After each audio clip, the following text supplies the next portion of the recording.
Bihar news में स्वागत है आपका दोस्तों। मैं हूं फिरदौस गनी और आप देख रहे हैं केडीबी लाइव। दोस्तों आज हो चुका है 13 अक्टूबर 2023। तो आज की पूरे बिहार की टॉप न्यूज़ लेकर आए हैं आपके लिए।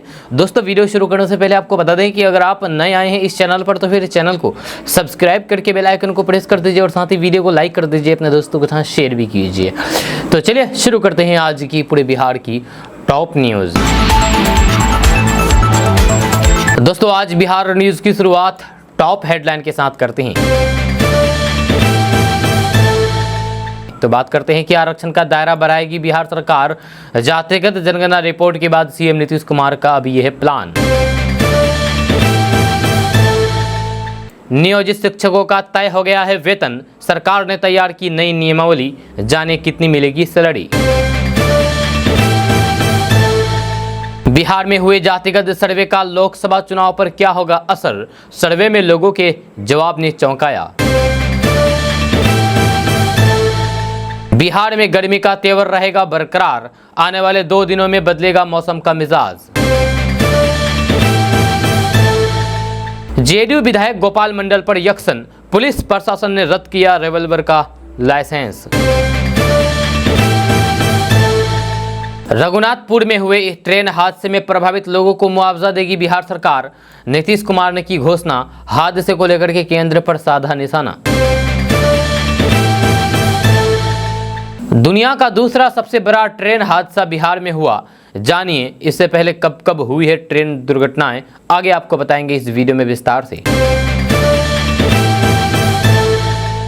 क्या ज्यादा मोबाइल और लैपटॉप चलाने से हो सकते हैं अंधे, डॉक्टर ने बताया सच, आगे आपको बताएंगे विस्तार से। सोया था तभी जोर का झटका लगा, यात्रियों ने बताई बिहार रेल हादसे की खौफनाक आपबीती। बिहार शिक्षा विभाग करेगी अभियान की शुरुआत, बच्चों को धारा प्रवाह बढ़ने की आदत दिलाने के लिए किए जाएंगे ये कार्य। भरी सभा में नीतीश ने आमिर सुबहानी को सीएम बताया, लोगों ने टोका तो संभले, कहा हम ही फालतू के मुख्यमंत्री। 2024 के लोकसभा चुनाव से पहले किसानों को मिलेगी नई सौगात, पीएम किसान सम्मान निधि योजना के रकम में बढ़ोतरी की संभावना। भागलपुर में मिला दुनिया का छठा सबसे जहरीला सांप, काटने के बाद मात्र 30 सेकंड में हो जाती है मौत, जाने वन विभाग ने कैसे पकड़ा। 4 लाख नियोजित शिक्षकों की बल्ले बल्ले, ये परीक्षा देकर के बन जाएंगे राज्यकर्मी, सैलरी भी बढ़ेगी। बिहार के रेल हादसों को मुख्यमंत्री केजरीवाल ने बताया दुखद, कहा केंद्र को होना होगा सतर्क। बिहार के सरकारी स्कूलों से काटे गए 5,40,000 बच्चों के नाम, विभाग का तर्क जान करके रह जाएंगे हैरान। बिहार सरकार का बड़ा कदम, कचरा चुनने वाले बच्चियों का होगा सर्वे, अब सभी जाएंगे स्कूल, उम्र 6 से लेकर के 8 तक। तो अब बिहार में 35 दिन में होगा दाखिल खारिज, राजस्व एवं भूमि सुधार मंत्री आलोक मेहता का दावा। बक्सर रेल हादसे पर पीएम नरेंद्र मोदी ने जताया दुख, कहा शोकाकुल परिवार के प्रति मेरी संवेदनाएं, दिए गए जांच के आदेश। दोस्तों बात करेंगे विस्तार से। तो बात करते हैं कि बिहार के नियोजित शिक्षकों से जुड़ी हुई इस वक्त की बड़ी खबर निकल करके सामने आ रही है, जहां बिहार के कार्यरत 4 लाख नियोजित शिक्षकों को राज्यकर्मी का दर्जा मिलने का रास्ता साफ हो गया है। इसको लेकर के शिक्षा विभाग ने बिहार विद्यालय विशिष्ट शिक्षण नियमावली 2023 का प्रारूप जारी कर दिया है। दरअसल बिहार में कार्यरत 4 लाख नियोजित शिक्षकों को राज्यकर्मी का दर्जा मिलने का रास्ता साफ हो गया है। इसको लेकर बुधवार शाम बिहार विद्यालय विशिष्ट शिक्षक नियमावली 2023 का प्रारूप जारी कर दिया गया है, जिसके बाद अब ये साफ हो गया है कि अब नियोजित शिक्षकों को भी बीएसएससी के से बाहर होने वाले शिक्षकों की तरह की सुविधाएं प्रदान की जाएगी। इस नियमावली में जो चीज कही गई है उसके अनुसार राज्य सरकार अब नियोजित शिक्षकों के लिए चयनित एजेंसी के माध्यम से परीक्षा लेगी। इस परीक्षा को पास करने के लिए नियोजित शिक्षकों को 3 अवसर दिए जाएंगे। अगर तीनों अवसर में या फिर शिक्षक पास करने में असफल रहे तो फिर उन्हें सेवा से हटा दिया जाएगा। दोस्तों बात करेंगे कि बिहार में हुए जातिगत सर्वे के बाद से देश भर में जातिगत जनगणना कराने को लेकर के बहस छिड़ गई है। कांग्रेस लगातार कह रही है कि जितनी जिसकी आबादी उसका उतना हक। बीजेपी इस पर पलटवार करते हुए कह रही है कि इस समाज को बांटने का प्रयास है। इस बीच सी वोटर ने एक सर्वे किया है, जहां सर्वे से बीजेपी के नेतृत्व वाले एनडीए को झटका लगता हुआ दिख रहा है। जी हां, क्योंकि लोगों ने कहा कि बिहार में हुए जातिगत आधारित सर्वेक्षण का आंकड़ा जारी करके विपक्ष गठबंधन इंडिया ने 2024 के लोकसभा चुनाव को लेकर के कदम बढ़ा दिया है। जब लोग ये भी कह रहे हैं कि इसका असर आगामी चुनाव में होगा।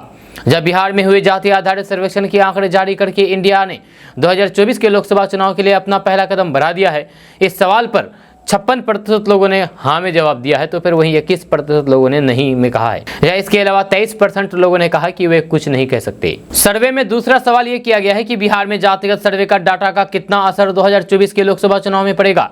इस पर 35% लोगों ने कहा कि बहुत ज्यादा असर होगा, वही 30% लोगों ने कहा कि कुछ हद तक असर होगा। साथ ही 31% लोगों ने कहा कि कोई भी असर नहीं होगा। इसके अलावा 4% लोगों ने कहा कि फिलहाल कुछ नहीं कह सकते। उसके बाद फिर दूसरा सवाल किया गया। सवाल यह था कि क्या दूसरे राज्य में भी जातिगत सर्वे कराएंगे। तो इस सवाल पर 51% लोगों ने हाँ में जवाब दिया है, वहीं 28% लोगों ने नहीं, और फिर 21% लोगों ने कहा कि वे अभी इस पर कुछ भी नहीं बोल सकते। दरअसल राजस्थान, छत्तीसगढ़ और मध्य प्रदेश विधानसभा चुनाव की चल रही तैयारियों के बीच कांग्रेस ने कहा कि वे जाति आधारित सर्वेक्षण कराने को लेकर के राज्य में आगे बढ़ेगी। जहाँ हाल ही में हुई कांग्रेस वर्किंग कमेटी की बैठक के बाद पार्टी के पूर्व अध्यक्ष राहुल गांधी ने कहा था कि मीटिंग में जातिगत जनगणना को लेकर के सहमति बनी है। जहां उन्होंने कहा कि राजस्थान और फिर छत्तीसगढ़ सहित अन्य कांग्रेस शासित राज्य जाति आधारित सर्वे की तरफ आगे बढ़ेंगे। उन्होंने देश में जातिगत जनगणना की मांग करते हुए कहा कि हम चुनाव जीतने पर ऐसा ही करेंगे। दोस्तों बात करेंगे कि अक्टूबर का महीना आधा बीत गया है, लेकिन गर्मी से निजात मिलता हुआ नहीं दिख रहा है। जब दिन के समय तेज धूप, पसीना और फिर गर्मी से बेचैन अभी भी लोग हैं। अब तक महीने के सभी दिन अधिकतम तापमान सामान्य से ऊपर दर्ज किया गया है। बुधवार को भी दिन भर धूप खिली रहने से राजधानी पटना का अधिकतम तापमान सामान्य से 1 डिग्री अधिक 34 डिग्री, जबकि न्यूनतम 21 डिग्री सेल्सियस दर्ज किया गया है। राजधानी पटना में शाम को हल्की बूंदाबूंदी होने से मौसम सुहाना हो गया है। मौसम विभाग का अनुमान है कि आज भी आसमान साफ रहेगा। अधिकतम तापमान 34 डिग्री जबकि न्यूनतम 19 डिग्री सेल्सियस रह सकता है। जब बिहार में दिन के तापमान में बढ़ोतरी दर्ज की गई है। बिहार में अक्टूबर का मौसम गर्म रहने वाला है। मौसम विभाग के अनुसार बिहार में औसत तापमान 25 डिग्री सेल्सियस से 34 डिग्री सेल्सियस के बीच रह सकता है। मौसम विज्ञान केंद्र की रिपोर्ट के अनुसार पश्चिमी चंपारण, गोपालगंज, सीवान, बक्सर, भोजपुर, कैमूर, रोहतास, औरंगाबाद और अरवल जिले से मानसून विदाई ले चुका है। जब मौसम विभाग के अनुसार 3 से 4 दिन में पटना में भी मानसून विदा हो जाएगा। दोस्तों बात करते हैं कि बिहार के मुख्यमंत्री नीतीश कुमार के बड़े विधायकों की लिस्ट में शामिल विधायक गोपाल मंडल की मुश्किलें बढ़ती हुई नजर आ रही है। जेडीयू विधायक नरेंद्र कुमार नीरज उर्फ गोपाल मंडल पर जिला प्रशासन ने कार्रवाई कर दी है। प्रशासन ने उनके रिवॉल्वर का लाइसेंस तत्काल निलंबित कर दिया है, जिसके बाद जदयू विधायक पर हुई ये बड़ी कार्रवाई बताई जा रही है। दरअसल हाथ में रिवॉल्वर लेकर के घूमते हुए जदयू के पूर्व विधायक गोपाल मंडल का अस्पताल परिसर में घूमने का वीडियो वायरल हुआ था। इस वीडियो में जिला प्रशासन ने उन्हें नोटिस भी भेजा था। वीडियो वायरल होने के बाद भागलपुर एसएसपी आनंद कुमार ने जांच का आदेश जारी किया था। जांच में मामला सत्य पाया गया। जहां मिल रही जानकारी के अनुसार हथियार का लाइसेंस निलंबन करने के मामले में विधायक को पत्र भी भेजा गया है। जहां आपको बता दें कि जदयू विधायक गोपाल मंडल अपने हाथ में रिवॉल्वर लेकर के पूर्वी बिहार के सबसे बड़े अस्पताल जवाहरलाल नेहरू चिकित्सा महाविद्यालय अस्पताल हाथ में लेकर के पहुंच गए थे। वे अपनी पोती अविन का सिटी स्कैन कराने पहुंचे थे। इस दौरान विधायक के हाथ में रिवॉल्वर दिखा था। दोस्तों बात करेंगे कि बक्सर के रघुनाथपुर में बीती रात नॉर्थ ईस्ट रेल हादसे को लेकर के बिहार सरकार भी प्रभावितों को मुआवजा देगी। मुख्यमंत्री नीतीश कुमार ने इसकी घोषणा कर दी है। पटना में एक कार्यक्रम में पहुंचे सीएम नीतीश कुमार ने घोषणा की है कि हादसे में मारे गए लोगों को 4 लाख और घायलों को 50,000 बिहार सरकार द्वारा दी जाएगी। इस दौरान सीएम नीतीश कुमार ने बताया है कि मारे गए लोगों में एक बिहार का भी है। जहां इस दौरान मुख्यमंत्री नीतीश कुमार ने कहा है कि केंद्र सरकार को देखना चाहिए कि लगातार इस तरह की घटनाएं क्यों घट रही है। जहां हम जब अटल बिहारी वाजपेयी की सरकार में थे तो फिर हमने इस बात को कहा था। आज उनको इस बात को देखना चाहिए कि आखिरकार इस तरह की घटनाएं लगातार क्यों हो रही है। आपको बता दें कि ईसीआर ने भी हादसे में मारे गए लोगों को 10 लाख मुआवजा की घोषणा की है। साथ ही घायलों को 50,000 रुपये देने की घोषणा की है। दोस्तों बात करते हैं कि दिल्ली से गुवाहाटी जा रही Anand Vihar Kamakhya north east express सभी बोगियां पटरी से उतर गई, जिनमें से 2 बोगी पलट गई। हादसे में अभी तक 6 लोगों की जान जा चुकी है और फिर 100 से ज्यादा घायल हैं। मृतकों में संख्या बढ़ सकती है। तो आइए बात करते हैं कि इससे पहले बिहार में कब कब रेल हादसे हुए हैं, बड़े बड़े रेल हादसे हुए हैं और कैसे बिहार दुनिया का दूसरा सबसे बड़े रेल हादसे का केंद्र रहा है। दरअसल देश का ही नहीं बल्कि दुनिया का दूसरा सबसे बड़ा रेल हादसा भी बिहार में ही हुआ है। आज से 42 साल 4 महीने पहले 6 जून 1981 को देश की सबसे बड़ी रेल दुर्घटना घटी। यह सहरसा मानसी रेलखंड के धमारा घाट के पुल संख्या 51 पर हुई है, जब 9 में से 7 डिब्बे नदी में गिर गए थे। जब सरकारी रिकॉर्ड्स के मुताबिक इस हादसे में करीब 300 लोगों की जान गई थी, लेकिन स्थानीय लोगों की माने तो 1000 से ज्यादा लोगों की जान गई है। इसके साथ ही 21 साल पहले यानी कि 10 सितंबर 2002 को तेज रफ्तार राजधानी एक्सप्रेस बिहार में रफीगंज के पास धावा नदी पर बने पुल पर बेपटरी हो गई थी, जिसमें 130 से ज्यादा लोगों की जान गई थी और सैकड़ों की संख्या में लोग घायल हुए थे। 20 अगस्त 1995 फिरोजाबाद के पास पुरुषोत्तम एक्सप्रेस खड़ी कालिंदा एक्सप्रेस से टकरा गई। इस हादसे में भी 400 से ज्यादा लोगों की जान गई थी। जी हाँ, वहीं 26 नवंबर 1998 जम्मू तवी सियालदा पंजाब में गोल्डन टेम्पल मेल के पटरी से उतरने से 3 डिब्बे टकरा गई थी, इनमें से 215 लोगों की जान गई थी। वहीं पर 2 अगस्त 1999 ब्रह्मपुत्र मेल उत्तर रेलवे के कटिहार डिवीजन के गैसल स्टेशन पर खड़ी अवध असम एक्सप्रेस टकराई थी। वहीं पर 2 जून 2023 बालासोर में एक मालगाड़ी कोरोमंडल एक्सप्रेस और फिर बेंगलुरु हावड़ा SF एक्सप्रेस सहित 3 ट्रेनों की टक्कर हुई, जिसमें से 280 से ज्यादा लोगों की जान गई थी। बक्सर में जो कल रेल हादसा हुआ था, जिसमें से 6 लोगों की जान गई थी और 100 से ज्यादा लोग घायल हो गए हैं। दोस्तों बात करते हैं कि बिहार में कई स्थानों पर आयकर विभाग के अधिकारियों ने RJD के नेता एवं राज्यसभा सदस्य अहमद अशफाक करीम से जुड़े हुए परिसरों पर बुधवार को छापेमारी की है, जहां सांसद बिहार के कटिहार में स्थित अल करीम विश्वविद्यालय के मुख्य न्यासी और फिर संस्थापक कुलाधिपति हैं। इससे पहले जांच एजेंसी ने राजद सुप्रीमो लालू प्रसाद और फिर उनके परिवार के सदस्य जुड़े नौकरी के बदले जमीन घोटाले के सिलसिले में करीम से जुड़े परिसरों पर छापे मारे थे। यह विभाग के एक बयान में कहा गया है कि पटना निदेशालय ने अल करीम शैक्षणिक न्यास में छापेमारी की कार्रवाई शुरू हुई। ये न्यास अल करीम विश्वविद्यालय और फिर कटिहार मेडिकल कॉलेज चलाता है और फिर इसका प्रबंधन करता है। न्यास का मुख्य कार्यालय पटना में है। ये न्यास पैरामेडिकल और फिर संबंधित स्वास्थ्य विज्ञान का एक स्कूल और सूचना प्रौद्योगिकी एवं प्रबंधक स्कूल भी संचालित करता है। इसके मुख्य न्यासी अशफाक करीम है, जो अल करीम विश्वविद्यालय के संस्थापक कुलाधिपति और फिर राज्यसभा के मौजूदा सदस्य भी हैं। गहराती रात में भयंकर आवाज और कांपते यात्रियों की सहायता को दौड़ पड़े गांव के गांव। जी हां, समाज ने दिखाई मानवता, हर ओर मची थी चीख पुकार।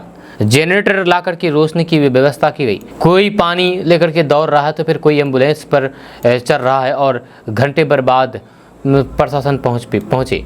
ऐसा था बक्सर रेल हादसे का दिल दहला देने वाला दृश्य। आनंद विहार से कामाख्या जा रही नॉर्थ ईस्ट एक्सप्रेस पटरी पर तेज गति में दौड़ती चली जा रही थी कि अचानक तेज आवाज ने सभी का दिल दहल दिया। जब चारों तरफ अफरा तफरी मच गई, बोगियां बेपटरी हो चुकी थी। AC कोच पलटकर डाउन लाइन से अपर लाइन पर जा चुकी थी। इसी बीच रेल दुर्घटना का समाचार पाकर के आधी रात को दूर दूर के गाँव के लोग दौड़ते हाँफते हुए आए और उन्होंने घायलों की सहायता करके मानवता की मिसाल पेश की है। जब कोई पानी लेकर के दौड़ रहे हैं तो फिर कोई बच्चों को निकाल रहा। सहायता के लिए दियारा क्षेत्र से भी लोग पहुंच चुके थे। भरखर, रथुआ, कांट, कैथी, ढोडनपुर, बाबूडेरा आदि गांव के लोग बड़ी संख्या में पहुंच चुके थे। ग्रामीण यात्रियों को बाहर निकालने में जुट गए। जहां यहां अंधेरे के कारण राहत कार्य में परेशानी आ रही थी तो फिर ग्रामीणों ने ही पास से जनरेटर ला करके वहां रोशनी की व्यवस्था की। कोई पानी लेकर के दौड़ रहा था तो कोई बच्चों को निकाल रहा था। कोई घायलों को एम्बुलेंस पर चढ़ाने पर सहायता कर रहा था। दोस्तों बात करेंगे कि आज के ज़माने में अधिकतर लोग अपना ज़्यादातर समय स्मार्टफोन या फिर लैपटॉप पर बिताते हैं, जहाँ अधिकतर काम भी ऑनलाइन होते हैं और फिर इसकी वजह से लोगों की स्क्रीन टाइम काफ़ी बढ़ जाती है। जब बड़ी तादाद में लोग दिन भर स्मार्टफोन इस्तेमाल करते हैं, जिसका बुरा असर उनकी आंखों पर पड़ता है। जहाँ आंखों के डॉक्टर भी मानते हैं कि स्क्रीन आई हेल्थ के लिए अच्छी नहीं होती है। लोगों को स्मार्टफोन और फिर लैपटॉप का कम से कम इस्तेमाल करना चाहिए ताकि आंखों को हेल्दी रखा जा सके। हालांकि आजकल की ज़िंदगी में इन इन चीज़ों का इस्तेमाल अत्यधिक होने लगा है, जहाँ इसकी वजह से लोगों को आंखों की परेशानियों का सामना करना पड़ रहा है। सोशल मीडिया पर कई मामले वायरल हुए हैं जिनमें दावा किया गया है कि लंबे समय तक स्मार्टफोन इस्तेमाल करने से आंखों की रोशनी चली गई है। अब सवाल उठता है कि क्या अत्यधिक स्मार्टफोन और लैपटॉप चलाने से अंधेपन की नौबत आ सकती है। विश्व दृष्टि दिवस के मौके पर इस बारे में आइए स्पेशलिस्ट से सच्चाई जान लेते कि डॉक्टर इस बारे में क्या कहते हैं। इस सवाल पर नई दिल्ली के सर गंगाराम हॉस्पिटल की ऑप्थाल्मोलॉजी डिपार्टमेंट के कंसल्टेंट डॉक्टर तुषार ग्रोवर का कहना है कि हमारी आंखों पर स्क्रीन देखने का काफ़ी असर पड़ता है। स्मार्टफोन, टैबलेट, लैपटॉप, कंप्यूटर या फिर टीवी ज़्यादा देखने से हमारी आंखों की मसल स्ट्रेन रहती है और फिर आंखों में दर्द, सिर दर्द, ड्राइनेस और फिर ब्लड विजन की परेशानी हो सकती है। जब लोग लंबे समय तक स्क्रीन देखते हैं तब पलक नहीं झपकते हैं, इससे पलकों की हेल्थ प्रभावित होती है। स्क्रीन आई ड्राइनेस की सबसे बड़ी वजह है, या इससे आंखों में चुभन, जलन और ब्लडिंग की समस्या हो सकती है। लंबे समय तक स्क्रीन इस्तेमाल करने से हमारी आई साइट पर असर पड़ता है और फिर लाइट सेंसिटिव बढ़ जाती है। अधिकतर लोग इसे नज़रअंदाज करते हैं, लेकिन इसे गंभीरता से लेकर के आंखों का खास ख्याल रखना चाहिए। जब डॉक्टर तुषार ग्रोवर से पूछा गया है कि क्या हद से ज़्यादा स्मार्टफोन और लैपटॉप चलाने से लोग अंधे भी हो सकते हैं, तब उन्होंने कहा है कि अभी तक किसी भी रिसर्च में ये बात सामने नहीं आई है और न ही ऐसा कोई भी मामला देखने को मिला है जिसके आधार पर यह दावा किया जाए स्मार्टफोन, टैबलेट या फिर लैपटॉप से ज़्यादा इस्तेमाल से विजन में डिस्टर्बेंस हो सकता है और आई साइट वीक हो सकती है। हालांकि ये कहना गलत होगा कि स्क्रीन से ज़्यादा इस्तेमाल से परमानेंट ब्लाइंडिंग आ सकती है, यानी कि अंधेपन हो सकते हैं। ऐसा नहीं है, स्क्रीन देखने से अंधेपन नहीं हो सकते हैं। स्क्रीन का अत्यधिक इस्तेमाल विजन इम्पेयरमेंट पैदा कर सकता है, जिसे लोग टेम्पररी ब्लाइंडनेस समझ लेते हैं। यह स्मार्टफोन के ज़्यादा इस्तेमाल से स्मार्टफोन विजन सिंड्रोम हो सकता है, जिसमें आंखों में दर्द, जलन, हैवीनेस और ड्राइनेस महसूस होती है। कई बार इससे चीज़ों पर फोकस करने में भी दिक्कत आ सकती है। सोया था कि तभी जोर का झटका लगा और ट्रेन पटरी से उतर गई। मेरे ऊपर कई लोग गिर गए। जब मैं कोच से बाहर आया तो फिर देखा कि हर तरफ अफरा तफरी मची हुई है। नॉर्थ ईस्ट एक्सप्रेस से यात्री जब ट्रेन हादसे का ये मंजर बयां कर रहे थे तो फिर उनके चेहरे पर खौफ साफ देखा जा रहा था।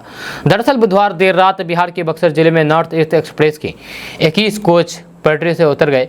इस हादसे में 6 लोगों की जान गई जबकि सैकड़ों लोग घायल हैं। जानकारी के मुताबिक जान जाने का आंकड़ा बढ़ सकता है, जहां वहीं इस हादसे में लगभग 20 लोग गंभीर रूप से घायल हैं, जिन्हें एम्स पटना में इलाज के लिए भेज दिया गया है।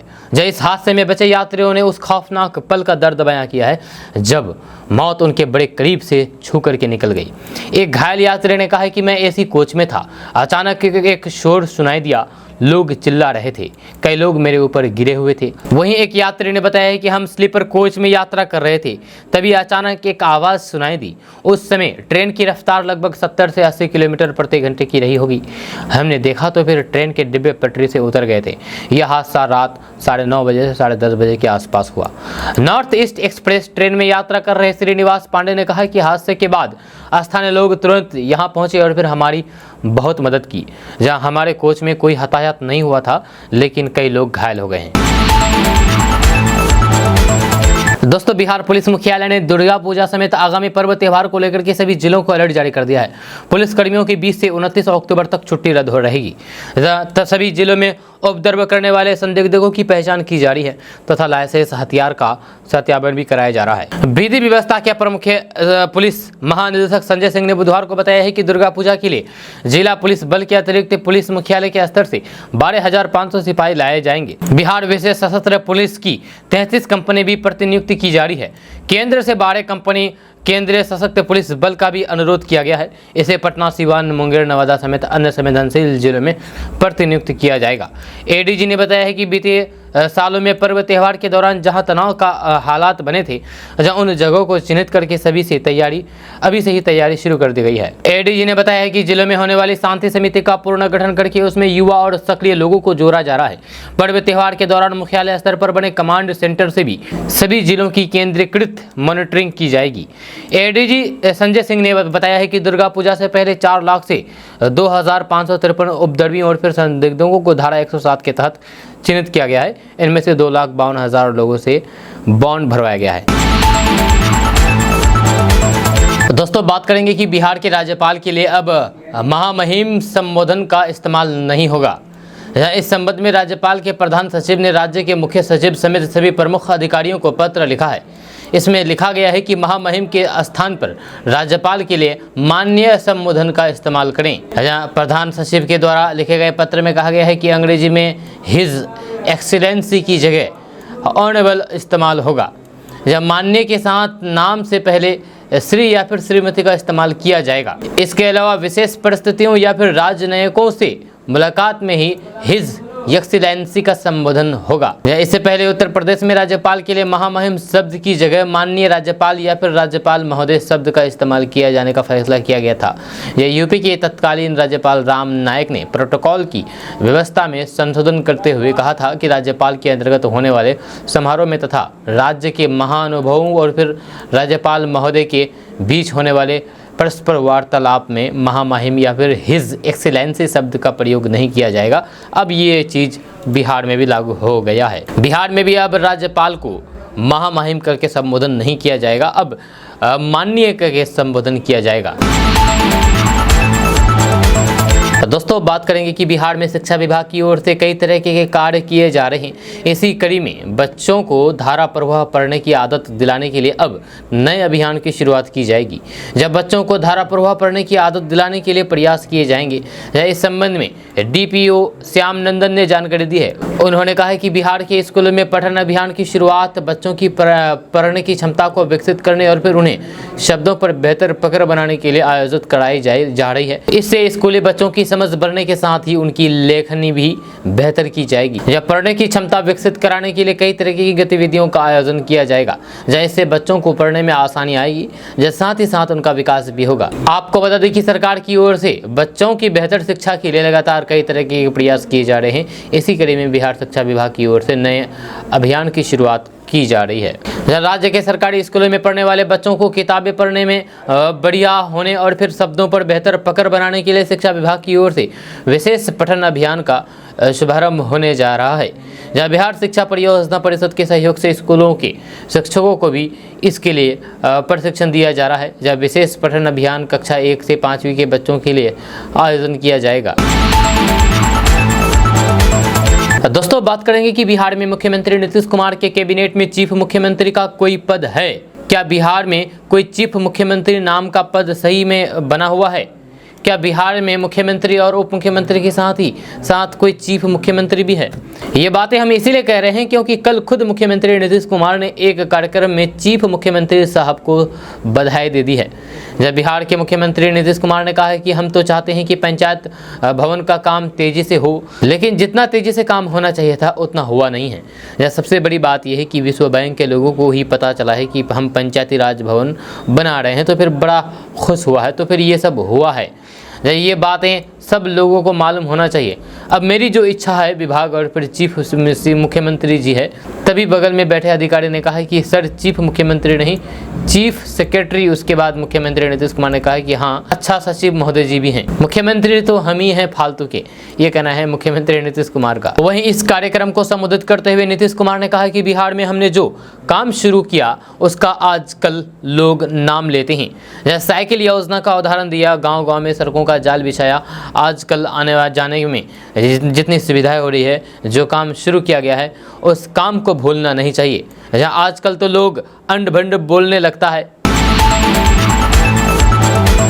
दोस्तों बात करते हैं कि बिहार में जातीय गणना की रिपोर्ट सार्वजनिक होने के बाद आंकड़े को लेकर के शुरू हुई सियासत थमने का नाम नहीं ले रही है। एक तरफ जहां सत्ताधारी दल इसे सरकार की बड़ी उपलब्धि बता रही है, तो फिर वहीं विपक्षी दल आंकड़ों पर सवाल उठा रहे हैं और आरोप लगा रहे हैं कि सरकार ने राजनीतिक फायदा उठाने के लिए कुछ खास जातियों की संख्या बढ़ा दी है, जबकि अधिकतर जातियों को कम करके बताया गया है। लोजपा रामविलास के राष्ट्रीय अध्यक्ष चिराग पासवान ने जातिगत जनगणना के आंकड़े पर सवाल उठाया है। चिराग पासवान ने कहा है कि जिस तरीके से जातिगत जनगणना के आंकड़े सार्वजनिक किए गए हैं वे सिर्फ बिहार ही नहीं बल्कि पूरे देश पर हावी हो रही है। जिन राज्यों में चुनाव होने जा रहा है उन राज्यों में तथाकथित विपक्षी गठबंधन के नेता वहां की जनता को लॉलीपॉप दिखा रहे हैं कि वे अपने राज्य में जातिगत जनगणना कराएंगे। जिस राज्य में जातिगत जनगणना हुआ उस राज्य के लोगों को क्या लाभ मिला, पहले ये तो जान ले। आखिर ऐसा कौन सा लाभ मिलने जा रहा है कि विपक्षी नेता जातिगत जनगणना को लेकर के इतने उत्साहित नजर आ रहे हैं। जहां जहां चुनाव हो रहा है वहां वहां जातिगत जनगणना की घोषणा विपक्ष के नेता कर रहे हैं। दोस्तों बात करेंगे कि छपरा यानी कि सारण जिले में शिक्षा विभाग ने सरकारी विद्यालयों में नामांकन करके क्लास नहीं लेने वाले विद्यार्थियों पर बड़ी कार्रवाई की है। जिले के 20 प्रखंडों में लगातार 15 दिन अनुपस्थित रहने वाले 30,199 विद्यार्थियों का नाम काट दिया गया है। पहली कक्षा से लेकर के 12वीं कक्षा तक के ये विद्यार्थी हैं। जिले के अमनौर प्रखंड में सबसे अधिक 8,193 विद्यार्थियों का नाम काटा गया है। वहीं सबसे कम पानापुर प्रखंड में 126 विद्यार्थियों का विद्यालय नहीं आने पर नाम काटा गया है। इनमें से वैसे भी विद्यार्थी हैं जो 10वीं में पढ़ाई कर रहे हैं और उनके लिए स्कूल आना काफ़ी महत्वपूर्ण है। ये विद्यार्थी अब 10वीं की परीक्षा देने से भी वंचित रह जाएंगे। जिला शिक्षा पदाधिकारी कौशल किशोर ने सभी प्रधानाध्यापक को निर्देश दिया है कि 1 सप्ताह बिना सूचना किए अनुपस्थित रहने वाले विद्यार्थियों का नाम काट करके सूचित करें, या ऐसा नहीं करने पर प्रधान अध्यापक पर ही कार्रवाई की जाएगी। अब स्कूलों में बच्चों की कम उपस्थिति प्रधान अध्यापकों के लिए भी नई मुसीबत बन गई है। जिन स्कूलों में बच्चों की उपस्थिति 50% से कम है वहां के प्रधान अध्यापक नामांकन रद्द करने में संकोच व्यक्त कर रहे हैं। ऐसे प्रधान अध्यापकों पर भी अब कार्रवाई की जाएगी। निरीक्षण के दौरान स्कूलों में 50% से कम उपस्थित पाई जाती है तो फिर प्रधान अध्यापक का वेतन रोका जाएगा। 30,000 छात्र छात्राओं के नाम स्कूल से कट चुके हैं। ये सभी ऐसे बच्चे हैं जो सिर्फ सरकारी योजनाओं का लाभ लेने के लिए सरकारी स्कूल में नामांकन कराते हैं। ये बच्चे स्कूल नहीं आते हैं। ऐसे में स्कूल में छात्रों की उपस्थिति नामांकन के अनुरूप नहीं होती है, जिसको लेकर के नाम काट दिए गए हैं। दोस्तों बात करते हैं कि केंद्र की मोदी सरकार 2024 लोकसभा चुनाव से पहले किसानों के लिए अपना खजाना खोल सकती है। यह सरकार प्रधानमंत्री किसान सम्मान निधि योजना के तहत छोटे किसानों को सालाना 3 किस्तों में दिए जाने वाले 6,000 रुपये से बढ़ाकर के 8,000 रुपये करने की घोषणा कर सकती है, ताकि आगामी लोकसभा चुनाव में किसानों का वोट बैंक मजबूत हो सके। ब्लूमबर्ग की रिपोर्ट के मुताबिक केंद्र सरकार प्रधानमंत्री किसान सम्मान निधि योजना के तहत किसानों को सालाना दी जाने वाली 6,000 रुपये की राशि को बढ़ाकर के 8,000 रुपये करने पर विचार कर रही है। इस मुद्दे को लेकर के चर्चा में शामिल रहे 2 अधिकारी ने अपना नाम उजागर न करने की शर्त पर यह जानकारी दी है। यदि इस योजना को मंजूरी मिल जाती है तो फिर सरकार को प्रधानमंत्री किसान सम्मान निधि योजना पर 20,000 करोड़ रुपए की अतिरिक्त राशि खर्च करनी होगी, जिसे चालू वित्तीय वर्ष 2023-24 में 60,000 करोड़ रुपए के कार्यक्रम के लिए आवंटित किया गया है। वित्त मंत्रालय के प्रवक्ता ने इस मामले पर टिप्पणी से इनकार किया है। दोस्तों बात करते हैं कि बिहार सरकार में शिक्षक बनने की चाहत रखने वाले जो भी उम्मीदवार शिक्षक भर्ती परीक्षा में शामिल हुए हैं उनका रिजल्ट 15 अक्टूबर तक आने की संभावना जताई जा रही है।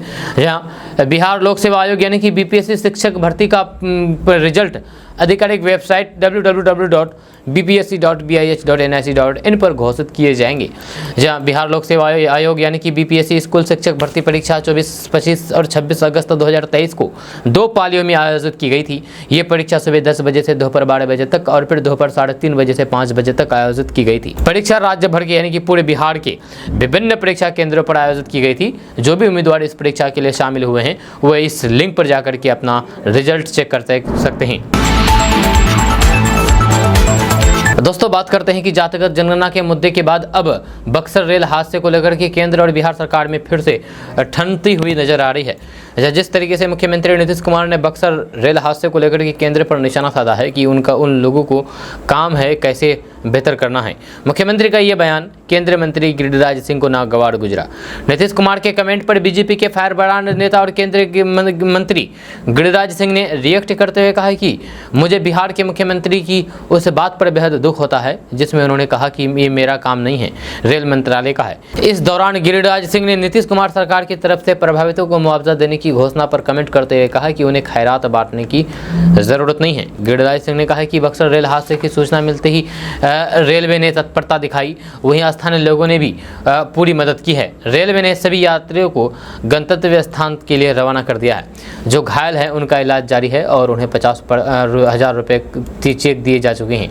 4 में से 2 मृतक के परिवार वालों को 10 लाख रुपए दिए गए हैं और बाकी 2 के परिवार वाले जब आएंगे तो फिर उन्हें भी राशि दी जाएगी। दरअसल बीती बीती रात बक्सर में हुए नॉर्थ ईस्ट एक्सप्रेस ट्रेन हादसे पर बिहार के सीएम नीतीश कुमार ने दुख जताया है।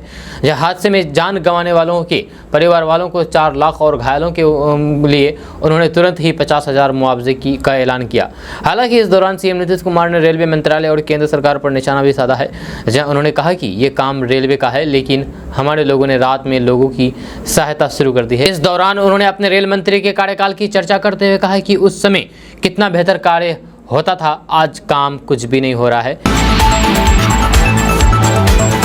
दोस्तों, बात करते हैं कि बिहार में कोई नहीं कर पाएगा आपके जमीन पर कब्जा। जी हां, कॉल सेंटर पर आप सीधे इसके लिए शिकायत कर सकते हैं। आपको बता दें कि बिहार के लोगों को उनकी जमीन संबंधित मामलों में सुझाव देने और फिर इससे जुड़ी हुई शिकायतों का निपटारा जल्द से जल्द करने के लिए एक डेडिकेटेड कॉल सेंटर शुरू किया जा रहा है, जहाँ राजस्व एवं भूमि सुधार विभाग में ये आगामी 2 महीने में केंद्रीकृत कॉल सेंटर पूरी तरीके से काम करने लगेगा। ये जानकारी राजस्व एवं भूमि सुधार विभाग के मंत्री आलोक कुमार मेहता ने मुख्य सचिवालय में स्थित अपने कार्यालय में दी है। राजस्व मंत्री आलोक मेहता ने कहा है कि इस कॉल सेंटर का नंबर जल्द ही सभी लोगों को मुहैया करा दिया जाएगा। इस नंबर पर राजस्व एवं भूमि सुधार विभाग की सेवाओं जैसे अतिक्रमण, दाखिल खारिज, जमाबंदी में सुधार समेत अन्य सभी सेवाओं से जुड़ी हुई शिकायत कर सकेंगे, जिसका समाधान भी तत्काल किया जाएगा। अगर किसी सेवा को प्राप्त करने में किसी तरीके की समस्या आ रही है तो फिर इससे संबंधित सुझाव भी उन्हें दिया जाएगा। इस कॉल सेंटर में भूमि सर्वे से जुड़े हुए किसी भी मामले में भी शिकायत या फिर सुझाव दे सकते हैं। कई जिलों में म्यूटेशन का काम सबसे अधिक लंबित है, जैसे पटना, मुजफ्फरपुर, गया, अररिया समेत अन्य जिले शामिल है। राजस्व मंत्री ने अधिकारियों को इन मामलों का निपटारा जल्द से जल्द करने का आदेश दिया है। उन्होंने बताया है कि जल्द ही राज्य के सभी जिलों में जमीन सर्वे का काम शुरू कर दिया जाएगा। इसके लिए 10,101 विशेष सर्वेक्षण कर्मी की जल्द बहाली होने जारी है। सभी प्रक्रिया पूरी कर ली गई है। जब पहले चरण में 20 जिलों की 89 अंचल में भूमि सर्वेक्षण का कार्य चल रहा है। एक अनुमान के तहत 2024 तक बिहार के 5,000 गाँव में भूमि सर्वेक्षण का काम कर लिया जाएगा। दोस्तों, बात करते हैं कि लंबे समय से राजकर्मी का दर्जा मांग रहे 4 लाख नियोजित शिक्षकों को सीएम नीतीश कुमार ने बड़ा तोहफा दिया है। राज्य के यानी कि बिहार के सभी पारंपरिक माध्यमिक एवं उच्च माध्यमिक विद्यालय में कार्यरत नियोजित शिक्षकों को राज्यकर्मी का दर्जा मिलेगा। ये नियोजित शिक्षक विशिष्ट शिक्षक कहलाएंगे। इन्हें वेतन संरक्षण का लाभ मिलेगा, साथ ही प्रमोशन और फिर हस्तांतरण की सुविधा भी मिलेगी। हालांकि इसके लिए शिक्षकों को एक सक्षमता परीक्षा पास करनी होगी। इस परीक्षा को पास करने के लिए 3 मौके दिए जाएंगे। जब तीसरे प्रयास में भी असफल रहे शिक्षकों को सेवा से हटा दिया जाएगा। इससे संबंधित शिक्षा विभाग ने बिहार विद्यालय विशिष्ट शिक्षक नियमावली 2023 तैयार की है, जिसके प्रारूप को वेबसाइट पर जारी किया गया है। जब सप्ताह भर में इस नियमावली के प्रारूप पर सुझाव मांगा है। दोस्तों, बात करते हैं कि बिहार के बक्सर में ट्रेन हादसे को लेकर के देश के कई नेताओं की प्रतिक्रिया सामने आई है। पूरे देश को झकझोर कर देने वाले इस रेल हादसे पर लोगों की प्रतिक्रिया सामने आ रही है। इसी कड़ी में सीएम केजरीवाल ने यानी कि दिल्ली के मुख्यमंत्री अरविंद केजरीवाल ने भी सोशल मीडिया प्लेटफॉर्म एक्स पर अपनी प्रतिक्रिया दी है। सीएम केजरीवाल ने कहा कि बिहार के बक्सर में हुआ ट्रेन हादसा बेहद दुखद है। इस दुर्घटना में जिन परिवारों ने अपने को खो दिया है, उन सभी परिवार वालों के प्रति मेरी संवेदनाएं हैं। ईश्वर से प्रार्थना करता हूं कि सभी घायल जल्द स्वस्थ होकर के अपने परिवार वालों के बीच लौटें। ऐसे ट्रेन हादसे को रोकने के लिए केंद्र सरकार को सतर्क होना होगा। बार बार ऐसे बड़े हादसे होना चिंताजनक है। दोस्तों, बात करते हैं कि शिक्षा विभाग के एक्शन से ऐसा लग रहा है कि अपर मुख्य सचिव के पाठक किसी को बख्शने के मोड में नहीं है। के पाठक के आदेश के बाद प्रारंभिक से लेकर के माध्यमिक विद्यालयों से अब तक 5,39,466 छात्र छात्राओं के नामांकन रद्द कर दिए जा चुके हैं। ये विद्यार्थी पहले कक्षा से लेकर के 12वीं कक्षा तक के हैं, जो सरकारी विद्यालयों में नामांकन के बावजूद बिना सूचना के लगातार गैर हाजिर थे। शिक्षा विभाग का मानना है कि इनमें दोहरे नामांकन लेने वाले विद्यार्थियों की संख्या अधिक होगी, जो पढ़ाई के लिए निजी विद्यालय में नामांकित है, लेकिन सरकार की लाभुक योजनाओं का लाभ लेने के लिए अभिभावकों ने उनका सरकारी विद्यालय में नाम लिख रखा है। ऐसे विद्यार्थी सरकारी विद्यालयों से लगातार गैर हाजिर चल रहे थे। शिक्षा विभाग की मॉनिटरिंग रिपोर्ट के मुताबिक सरकारी विद्यालय में गैर हाजिर चल रहे करीब 5,40,000 विद्यार्थियों के नाम काटे जा चुके हैं। उनमें पहली कक्षा के 31,567, दूसरी कक्षा के 49,214, तीसरी कक्षा के 67,294, चौथी कक्षा के 74,394, पांचवी कक्षा के 72,832, छठी कक्षा के 63,667, सातवीं कक्षा के 60,354, आठवीं कक्षा के 58,563, नौवीं कक्षा के 4,934, 11वीं कक्षा के 3,765 और 12वीं कक्षा के 2,100 98 विद्यार्थी शामिल है, यानी कि इन विद्यार्थियों का नामांकन रद्द कर दिया गया है, काट दिया गया है स्कूलों से। दोस्तों बात करते हैं कि अब वैसे बच्चे भी स्कूल जाएंगे जो कचरा चुनने में अपना बचपन खो देते हैं। जी हाँ, शिक्षा विभाग अब आउट ऑफ स्कूल बच्चों का सर्वे करवाएगा, यानी कि स्कूल से बाहर रहने वाले बच्चों का सर्वे कराएगा। जो बच्चे स्कूल नहीं जाते हैं उनका सर्वे करवाएगा। इसके तहत शहरी क्षेत्र में स्ट्रीट पर भटकने वाले बच्चे, स्टेशन चौक चौराहों पर घूमने वाले बच्चों को शिक्षा से जोड़ा जाएगा। जहां राज्य परियोजना परिषद द्वारा इसको लेकर के राज्य भर के सभी जिला शिक्षा पदाधिकारी को पत्र भेजा गया है। बीते मंगलवार को डीएम की अध्यक्षता में हुई बैठक में भी इस बात को लेकर के चर्चा हुई है कि आउट ऑफ स्कूल की, यानी कि स्कूल से बाहर रहने वाले स्ट्रीट बच्चों का सर्वे कैसे किया जाए। सर्वेक्षण में शिक्षकों के अतिरिक्त परियोजना कार्यालय से जुड़ी हुई एनजीओ, बीएलएड का प्रशिक्षण प्राप्त कर रहे प्रशिक्षकों का सहयोग लिया जाएगा। इसके अलावा बच्चों के संबंध में रेल, पुलिस और स्थानीय प्रशासन सहित अन्य जगह से इसकी जानकारी ली जाएगी। जहाँ बच्चों के सर्वे के दौरान प्रपत्र में कुल 24 तरह की जानकारी भरी जानी है। जहाँ अगर बच्चे के पास आधार कार्ड नहीं है तो फिर इसे खाली छोड़ा जाएगा, ताकि बच्चों का चयन करके उन्हें शिक्षा से जोड़ा जाए और फिर उन्हें एक बेहतर भविष्य दिया जाए। जहाँ बिहार शिक्षा परियोजना परिषद की ओर से राज्य स्तर पर एक सर्वेक्षण पत्र बनाया गया है। इसके तहत अब स्कूल से बाहर रहने वाले बच्चों का शिक्षक अपने पोषक क्षेत्र में सर्वेक्षण करेंगे, जिसमें से 6 वर्ष और फिर 15 वर्ष 19 वर्ष के आयु वर्ग वाले बच्चों का पहचान किया जाएगा। दोस्तों आज का न्यूज़ बस यहाँ तक। कैसा लगा आपको नीचे कमेंट बॉक्स में कमेंट करके जरूर बताइएगा। अगर आप हमारे चैनल पर नए आए तो फिर चैनल को सब्सक्राइब करके बेल आइकन को प्रेस कर दीजिए और साथ ही वीडियो को लाइक कर दीजिए, अपने दोस्तों के साथ शेयर भी कीजिए। तो चलिए मिलते हैं फिर नेक्स्ट वीडियो के साथ, तब तक के लिए जय हिंद, जय बिहार।